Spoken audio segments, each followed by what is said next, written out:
Hi everyone, welcome and thank you for being here. So in this series, I'm going to talk about my parenting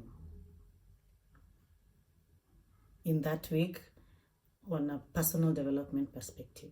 So usually there are 7 aspects we look at, and we start with the sexual development on Sunday, financial on Monday, emotional on Tuesday, physical on Wednesday, mental on Thursday, social on Friday, and then on Saturday we look at spiritual development.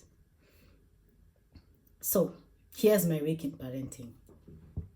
In sexual development, Marjorie came to me and asked me what a condom was. Initially, she asked what a condom is. And I wanted to know where she had it. And she told me a friend of her cousin had told her, who is around 11 or 12. That cousin was visiting. And so I took her through the process. Remember me telling you not to explain sex as to children as something done for procreation?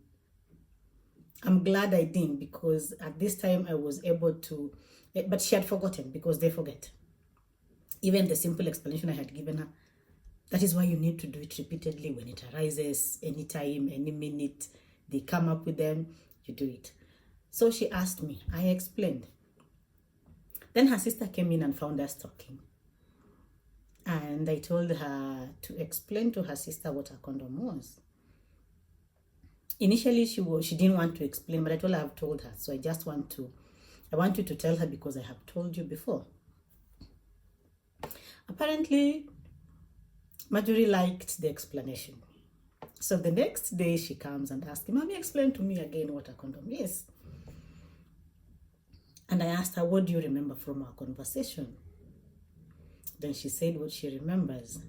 Then I told her, ask Dad. So when Dad came, he had just come to the house, he had gone to the kitchen, so he comes back. Marjorie is seated, I was also there, and Mallory, the younger one, had gone to bed. So he comes really not expecting the question he was being asked. But we knew we had set him up. So he's asked, what is a condom? And he freezes. We laughed. We had a good laugh. And he told Marjorie, I'll explain it to you later. And that is how we opened conversation on sex around the house. By baptizing him by fire, he was welcome to the conversation. Now, the girls know they can ask him. Not only me, but usually they come to me, but now they know they can also ask him. And he knows he needs to be prepared. As parents, we both need to be prepared. These things come unexpectedly, especially during this season. You are going to be asked questions and questions and questions. Be prepared to answer them. We move to financially. People have been wanting stuff. I don't know if it is only in my house or in your house too. People want stuff. Mara, they want earring. Mara, they want to do their nails. They did their nails. Only Mallory did her nails, but they broke. And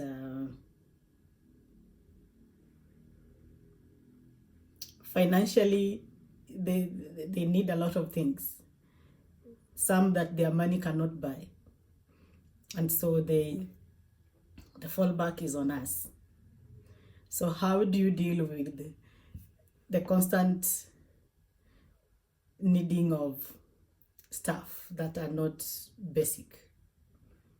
They want to buy Robux. they want to buy, what is this other game? There's this fashion game. It is especially Robux, and I have forgotten it. Yes, that game. Dress to Impress. Yes, what other games are your children playing that they want to buy? I don't know whether they want to buy Robux or they want to buy something on Dress to Impress. They want to be a fashion model. Something is coming out. What are your children doing? Emotionally this week, it was Marlene. She is 2 years and a half. And this is my retirement baby, and she has grown so fast. I don't know where she's going to. So in my house, on emotional values, there's no sulking.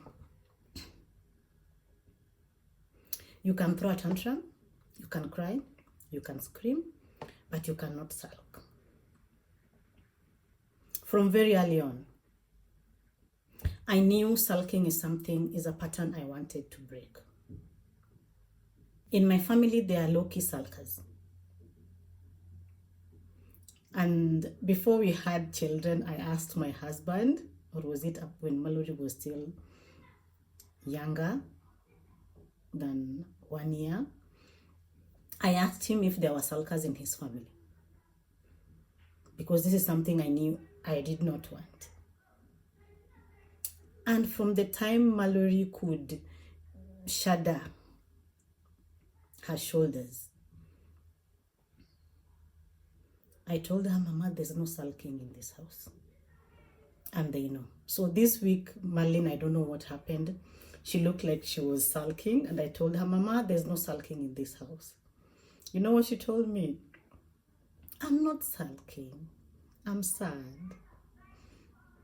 Yeah, so sometimes you may think someone is sulking and they're just sad. So I learned from that. On the physical, Mallory fell off a bike and sprained her arm. I don't know if that was a sprain, but there was a swelling. And she really bembelezed it. And I let her. Because I am always emotionally tough for them. It's their dad who steps up and says, no, she's really in pain. So I am aware of that from my background and upbringing. So I try not to be so tough on them. So I let her. It was, we just put an ice pack, and it was okay. The next day, they had planned to go to the hospital with her dad. So they just, Daddy's taking me to the hospital. This hand is swelling even more. She could not even move it. And sometimes I felt she was exaggerating. But because of how I feel emotionally, I'm growing out of that. My mother is not a person who is emotional. And growing up, we were expected to toughen up. And I had gone to a boarding school. That even makes it harder. So at some point in my life, the emotion part was just dead. But now, having children, it has come up. And I came to be aware of it when I talked to my sister-in-law about sometimes when my nieces and nephews get hurt, the way my brother behaves. That is where I picked it and said, okay, this is another pattern that I need to. So I tried to show more compassion. So they were planning to go to the hospital, and I told them, bring that arm here. Why are you taking it to the hospital? Get warm, salty water, and when they know that thing and it disappeared. And I've always told my children, warm, salty water. Salt is a very good disinfectant. Make use of it. Things that you need to have in the house: salt, black charcoal, castor oil. Maybe on this one I exaggerated, I added castor oil, it was not needed. But it's good for inflammation, if you didn't know. I like natural remedies. So the arm is now well. At first it was not moving, but now it is well, and she can move it, she can hold stuff. Yeah. Mentally, I discovered an app for reading that could help them with their reading. And then there's also points. I have forgotten the name. I'll come back with it next week.